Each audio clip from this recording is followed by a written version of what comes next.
Albulena Fazleu është mjekja dhe shqiptarja e vetme në grupin e anijeve të quajtura Global Summit Flotilla. Një pjesë e anijeve që arritën disa qindra kilometra detare nga bregu i Gazës u ndaluan nga ushtria izraelite. Fillimisht u raportua se ajo ishte ndaluar nga ushtria izraelite, ndërsa tani kolektivi për mendim dhe veprim feminist ka lëshuar një deklaratë të re duke thënë se Albulena mund të jetë në një anije që ende nuk ka mbritur në Gaza. Albulena, e cila ushtron profesionin e anestezistes në Gjermani, është bërë pjesë e kësaj nisme humanitare së bashku me rreth 100 mjek dhe gazetar nga vende të ndryshme të botës dhe ndodhet në anijen e quajtur Consciousness, që do të thotë ndërgjegjja. Ndryshe së fundmi po qarkullon një video ku veç shqiptarja tregon arsyet që është tyna të nisë drejt Gazës. My name is Dr. Albulena Fazleu and I am a refugee.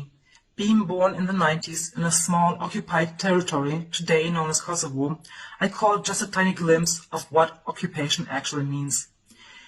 In fact, one of the earliest memories I have as a child were the ones of having to cross borders in the middle of the night with my family in order to escape persecution. They shaped my life, my values and my identity, and taught me the importance of solidarity in the face of crisis. As the world bears witness to the atrocities and crimes against humanity committed by the Zionist state, I cannot help but feel a deep sense of despair, as there are so many words of condemnation said, yet nothing has been done by the leaders of the world thus far. As thousands of Palestinian children die, buried under collapsed buildings, or left to starve to death for the world to see, I wonder what they think of this world, a world who chose to stay silent. As people of the world, the children of Palestine are our children, and we simply cannot remain silent.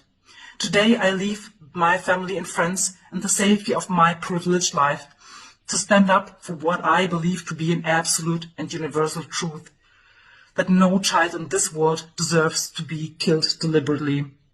No one is free until Palestine is free. Në këto anije ishin paravorësisht 100 mjek dhe gazetar në shenjë simbolike për mjek dhe gazetare të cilët vriten në mënyrë sistematike nga shteti i Izraelit. Misioni i flotiljes humanitare ka zgjuar interes të madh ndërkombëtar si një përpjekje simbolike për të tërhequr vëmendjen e botës ndaj krizës humanitare në Gaza dhe nevojës për mbështetje për viktimat civile.